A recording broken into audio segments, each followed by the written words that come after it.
amigos y amigas de Caseta Gune, bienvenidos a un nuevo vídeo. Hoy hablaremos sobre el control parental en los dispositivos digitales. Sabemos que la seguridad en línea es una prioridad para las familias. Hoy te presentamos 5 aplicaciones de control parental para ayudarte en esta tarea. Comenzamos con Google Family Link, una herramienta gratuita de Google ideal para supervisar dispositivos Android.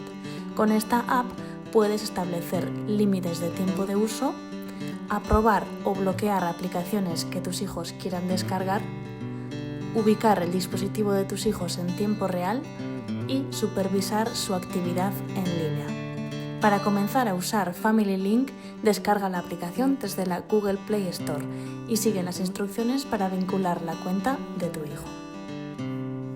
Si en casa usan dispositivos Windows y Xbox, Microsoft Family Safety es una excelente opción, disponible de manera gratuita con opciones premium. Te permitirá configurar filtros de contenido y bloquear sitios web inadecuados, establecer límites de tiempo en dispositivos Windows y Xbox, recibir informes de actividad semanal y con la versión de pago podrás tener la ubicación en tiempo real del dispositivo.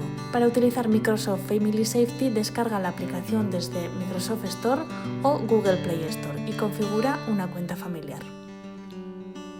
Kaspersky Safe Kids ofrece una versión gratuita con control de tiempo y bloqueo de contenido, pero su versión premium añade rastreo de ubicación en tiempo real, monitoreo de actividad en redes sociales y alertas en caso de actividades sospechosas. Para empezar, descarga la app desde la tienda de aplicaciones o visita el sitio web de Kaspersky. Custodio es una de las herramientas más completas del mercado. Su versión gratuita tiene funciones básicas, pero la versión premium permite bloquear aplicaciones y juegos específicos, filtrar contenido en navegadores, controlar el tiempo de uso y supervisar llamadas y mensajes de los dispositivos.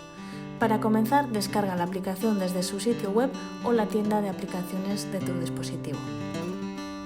Si buscas una solución más avanzada, mSpy ofrece un monitoreo detallado, pero es una aplicación de pago.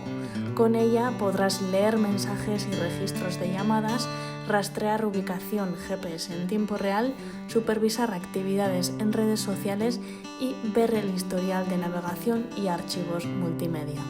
Cada familia es diferente y cada niño tiene necesidades específicas. Elige la aplicación que mejor se adapte a tu familia y protege su bienestar en línea. Si te ha gustado el vídeo, no olvides darle a me gusta y suscribirte a nuestro canal. ¡Hasta la próxima!